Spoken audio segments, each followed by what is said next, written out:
네, 9강은 발견, 디스커버리랑 검색, 리트리버링과 이제 서브스크립션 그리고 노티피케이션에 대해서 알아보도록 하겠습니다. 자, 다시 한번 보면 우리가 고려하고 있는 아키텍처는 이렇게 되고요. 관련된 리소스 트리는 이렇게 구성이 되어 있습니다. 이번 시간에 할 내용은 뭐냐면 스마트폰이 리소스를 디스커버리하는 과정을 볼 겁니다. 이렇게 와서 MNCSE 밑에 있는 특히 여기 그룹 리소스가 뭐가 있는지를 찾는 과정을 예를 들어서 한번 볼 거고요. 그리고 검색 과정은 그 최신 데이터, 컨텐트 인스턴스가 어떻게 되는지 이제 스마트폰이 요청을 해가지고 여기죠. 여기는 얘 상태죠. ADNA1과 ADNA2의 데이터를 컨텐트 최신 데이터가 이거라고 하면 최신 데이터가 어떤 건지 이렇게 검색해서 지금 최신 상태를 스마트폰이 확인할 수 있는 검색 과정이 있고요.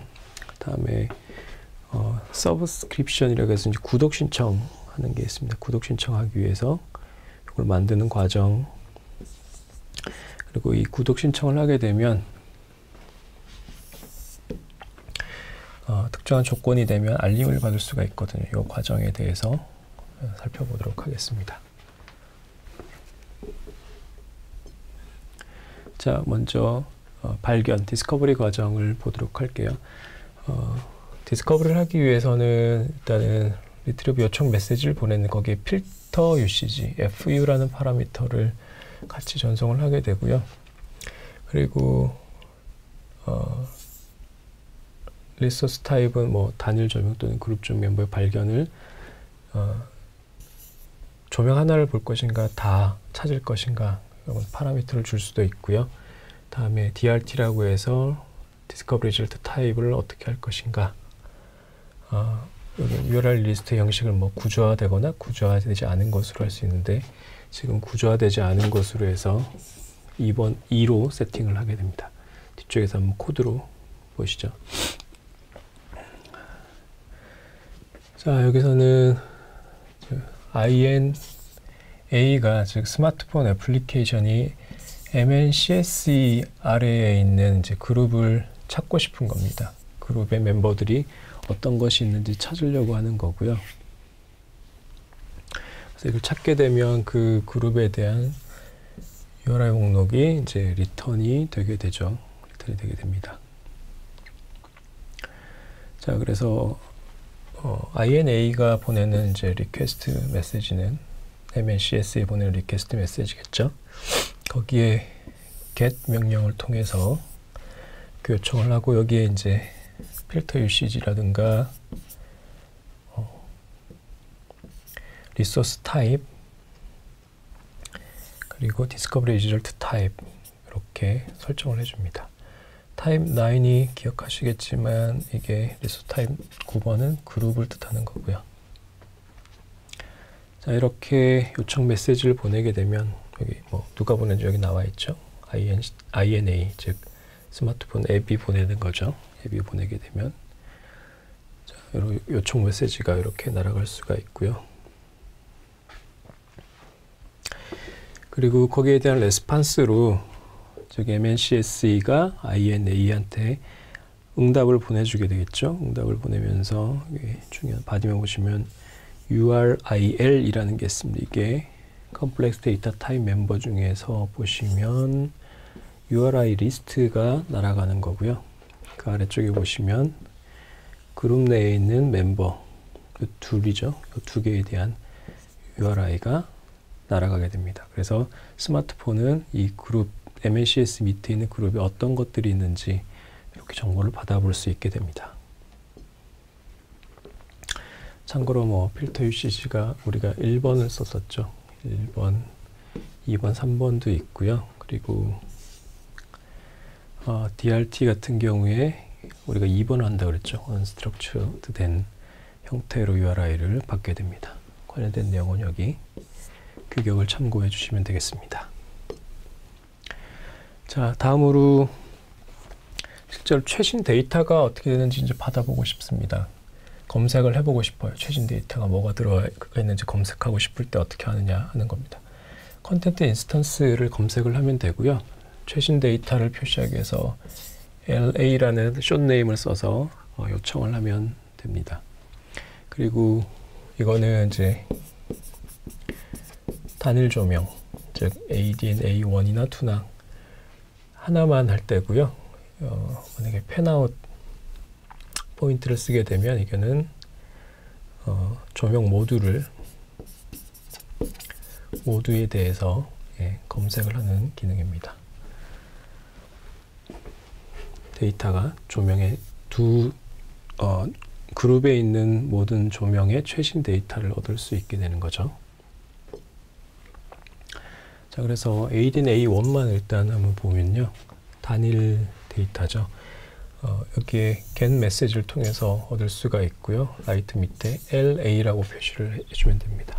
말씀드린 이게 최신 데이터를 요청하는 메시지가 되겠고요. 스마트폰이 요청하는 걸로 알 수가 있고, 이런 식으로 데이터를 요청을 하게 되면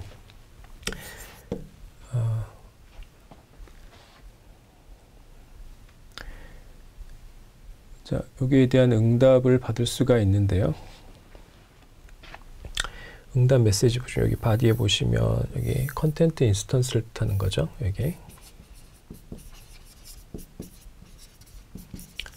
이 아래에 기타 여러 가지 정보가 들어가 있고, 필요한 우리가 컨텐트는 여기죠.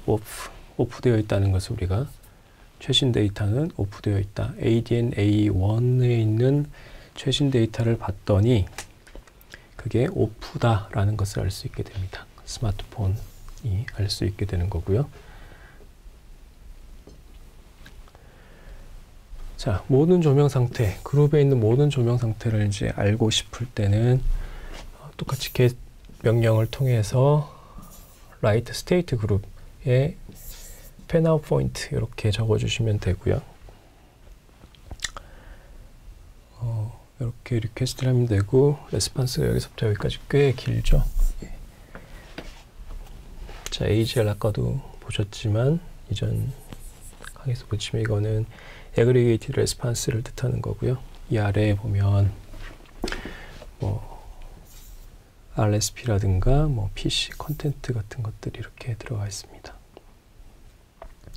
자, 여기에 이제 실제로 필요한 정보는 이게 오프다 이런 것을 알 수가 있습니다. 등등 생략되어 있고요. 이렇게 한꺼번에 데이터를 최신 데이터를 검색을 할 수도 있습니다.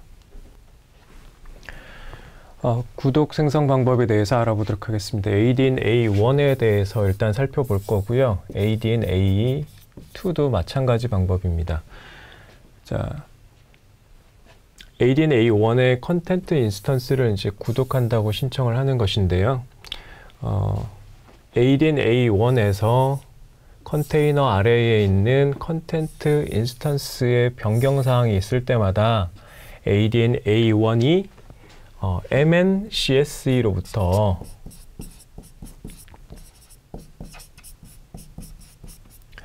알림을 받을 수 있도록 설정된 알림 URI를 포함해서 이제 구독 리소스를 이제 생성하게 됩니다. 생성을 하기 위해서 HTTP 리퀘스트의 포스트 명령을 쓰게 되고요. 그리고 요청하는 거는 ADN A1이죠. 자, 여기에 요청을 하게 되는 겁니다. 그리고 타입 23이 서브스크립션에 해당하는 거고요. 자, 실제로 이제 바디 쪽에서의 메시지를 보시게 되면 SUB라고 되어 있는 게 서브스크립션을 뜻합니다. 리소스 타입 이름이 서브스크립션이고요. 그 안쪽에 보시면 프리미티브 루트 엘리먼트 네임들이 있는데요. ENC라고 하는 것은 이벤트 노티피케이션 크라이테리어입니다. 그 안쪽에 NET라고 되어 있는 것이 노티피케이션 이벤트 타입이고요. 3번이라고 되어 있는 것이 뜻하는 게 뒤쪽에 보시면은 Create of Direct Child Resource라는 것을 뜻하게 됩니다. 이 테이블을 참조해서 보시면 될 것 같고요. 자, 그리고 NU라고 되어 있는 것은 Notification URI를 뜻합니다. 그래서 이쪽 URI를 통해서 서브스크립션에 대한 노티피케이션을 받는다는 뜻이고요. 노티피케이션 컨텐트 타입이라고 되어 있는데 여기 1번이라고 됐죠. 1이라고 되어 있는데 이것도 뒤쪽에 있는 테이블을 보시면 자, 1번 all attribute들이라고 나와 있는 걸 볼 수 있습니다. 이 테이블을 참조하셔서 생각을 하시면 될 것 같습니다. 이렇게 서브스크립션을 생성을 해달라고 이제 요청을 보내게 되면 거기에 대한 응답으로서 서브스크립션이 이 위치에 잘 생성이 됐다고 보여지게 됩니다. 즉 리소스 트리에서 MNCSE가 있으면 이 밑에 서브스크립션이라는 서브스크립션이 생성이 되는 거고요. CIN에 요 리소스 트리 상의 CIN도 있겠죠. 여기 변화가 생기면 서브스크립션을 통해서 노티피케이션을 받는 절차로 이루어지게 됩니다. 서브스크립션에 대해서 이제 노티피케이션 알림이 들어가게 되는데요.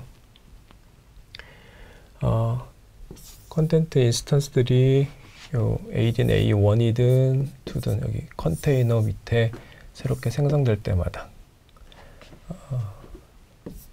최신 알림이 대상 구독자에게, 즉 ADN A1, ADN A2도 만약에 구독 신청을 했다면 애들이 이 정보를 받을 수 있게 되는 거죠. 누구한테 받냐면 MNCSE한테 받을 수 있게 되는 거죠.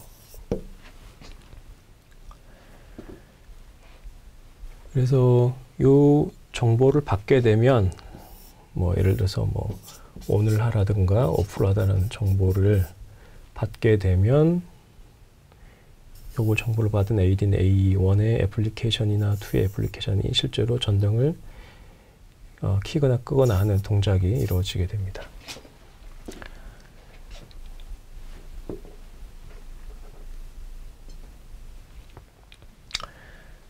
코드를 통해서 보면 리퀘스트가 MNCSE가 예를 들어서 ADN A1에게 알림을 주는 경우입니다. 아까 등록을 서브스크립션 해놨기 때문에 구독을 신청해놨기 때문에 만약에 INCSE 그 스마트폰 앱에서 ADN A1의 컨텐트 인스턴스 생성해서 뭐 불을 켜라 또는 끄라는 메시지를 보낼 수가 있겠죠. 그러면 그 메시지를 받은 MNCSE가 ADN A1에게 정보를 보내게 되는 겁니다. 여기 이제 바디 쪽에 보시면 SGN이라고 되어 있는 게 노티피케이션이고요. 노티피케이션이고 NEV는 노티피케이션 이벤트를 뜻하고 REP는 리프레젠테이션, 그 아래에 뭐 컨텐트 인스턴스가 들어가는데 여기에 이제 새롭게 업데이트된 컨텐트가 들어가게 됩니다. 원래 OFF였는데 ON이라는 게 되겠죠. 그 SUR은 뭐 Subscription Reference에 해당합니다. 자, 그래서 여기 가면 이제 요걸 받은 ADNA는 뭐 응답을 보내주게 됩니다. 자, 이런 식으로 다 동작을 하게 되고요. 자, 이상으로 기본적인 어떤 애플리케이션에 대해서 우리가 만들고자 하는 어떤 서비스에 대해서 아키텍처를 만들고 그 아키텍처에 필요한 기능들을 설계를 하고 우리가 프로시저를 설계를 하는 과정을 거쳤고요. 그리고 실제로 이제 메시지를 그 프로시저에 따라서 메시지를 보내기 위해서 이제 프리미티브들을 XML 직렬화하는 방법, 그리고 HTTP 프로토콜 바인딩하는 방법을 배웠고 실제로 코딩으로 어떻게 하는지를 이제 7장부터 9장까지 다루었습니다. 7장부터 9장까지 있는 그 HTTP 리퀘스트나 레스판스 메시지들은 포스트맨을 통해서 실습하는 영상들을 다 집어넣었고요. 그 영상들을 통해서 다시 한번 확인할 수가 있을 겁니다. 그리고 이후에는 이제 실제로 실습에 들어갈 건데요. 이론 시간에 배웠던 거랑 유사한 형태로 서비스 모델과 아키텍처를 설계하고 프로시저를 만들고 거기에 따라서 실제로 오픈소스인 이제 오션에서 다운받은 모비우스라든가 엔큐브를 가지고 실습하는 과정들이 이어지겠습니다. 자, 이번 강의와 관련된 내용을 포스트맨 인바이러먼트 스크립트 다운로드를 받으셔서 여기 있는 내용으로 한번 어떻게 진행되는지 영상을 통해서 확인해 보도록 하겠습니다.